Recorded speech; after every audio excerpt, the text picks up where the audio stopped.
Inside of the Orleans Arena for the Tuff-N-Uff Amateur Fighting Championship, we have Tuff Girls and Bryan, Salmon, along with Hahn, and of course our special guest, TapouT crew member, SkySkrape in the house, talking a little MMA. And first things first, man, how do you like these girl fights?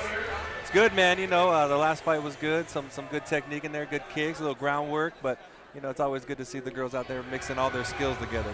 And it's a historic night, one, because we have an all-female card. It's something that all of us has talked about that we thought we'd really never see, but also UFC 100 is taking place here in Las Vegas. And of course, a good friend of all of ours here, Mass, passed away recently, and today he was inducted into the UFC Hall of Fame. I guess just kind of talk about how that was, him along with Chuck Liddell being inducted.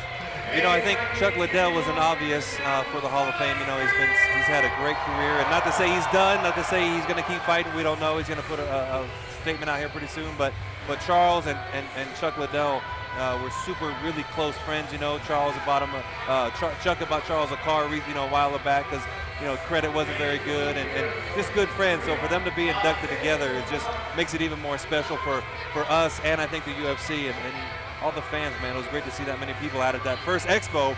I don't know, that expo was off the charts, man. Yeah, that's huge. Nice. You know, the fact that they had that expo, but I mean, just talk about just how big of an MMA weekend period here in Las Vegas. They have the expo, the fights, and then this on top of it. UFC 100, you know, milestone in itself. Kenny Hahn's boy, Frank Mir out there fighting. I got to, hey, so you know, Kenny, everybody keeps asking in these interviews we do, Lesnar, Mir. I'm taking Mir, you know. I don't like all the disrespect talking about Mir. You know, he beat you once. Yep. You can't talk about, oh, look at his face, he was bloody. He beat you. He tapped you. You lost, period. Exactly. Then he was kind of talking a little trash on Couture. You can't talk trash on Captain America. You know, you beat him, but you can't talk trash on him. So, man, you know, it's just. I think he's got something coming. And Mir's stand-up, you know, attribute that to Kenny Hahn, looked amazing in his last fight. Well, there you have it. Let's go ahead and get our official announcement of the two ladies who have entered the Tuff-N-Uff ring from our guy, Jake Gutierrez. Ladies and gentlemen, this next bout is scheduled for 3 2-minute rounds in the 140-pound division. Our referee will be Chris Taglioni.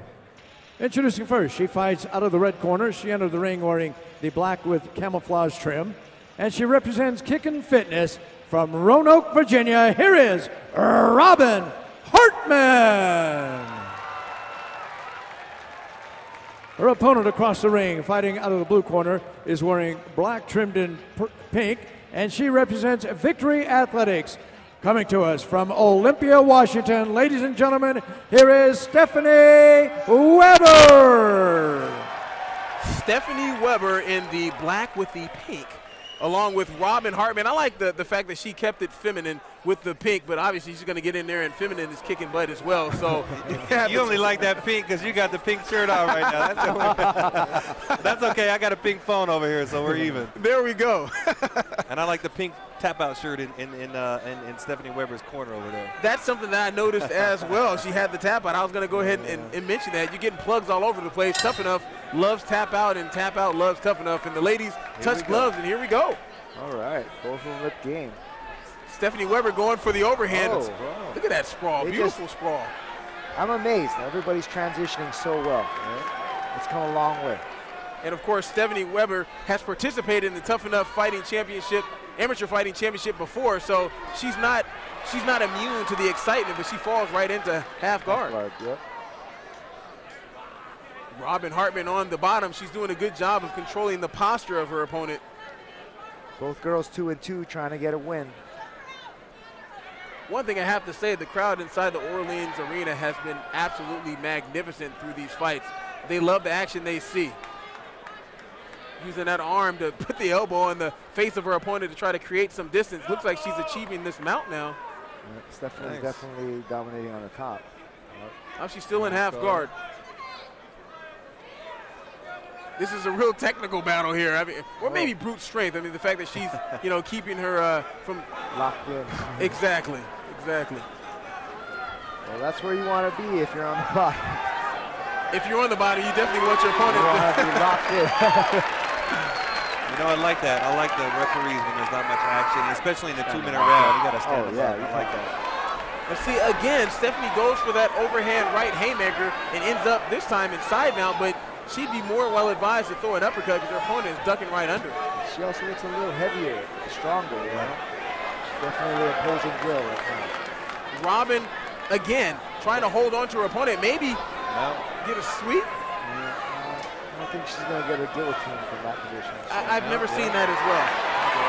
Here we are, Stephanie Weber, 10 seconds left. She's achieved the full mount. Oh, that's a good position right there. That finished that. Yes, that's a good position right there. Only got 5. Wow. The referee did a magnificent job. Nice. I think he did a great job of letting her. Time. Oh, yeah. He knew exactly what time was left on the clock. The referee did a magnificent job to let Robin go back to her corner. She wasn't knocked out and give her a chance to recover. That's great. And we'll see if she'll be able to recover. You're looking at her right now. What do you think? What do you think, Kenny Hahn? She looks okay. You're gonna see that she's that rock, you know.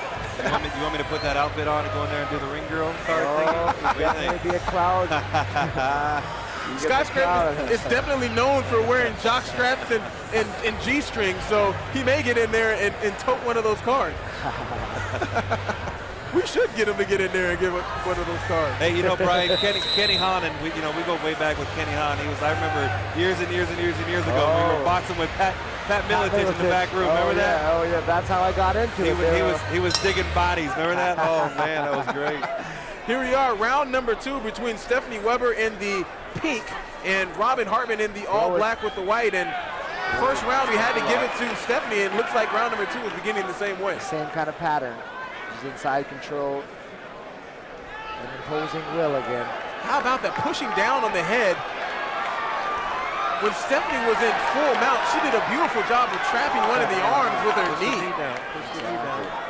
She's almost there. But at the same time, give it up for Robin, who's goes the continuing arm. that. She might be able to take that. I think she's got the arm.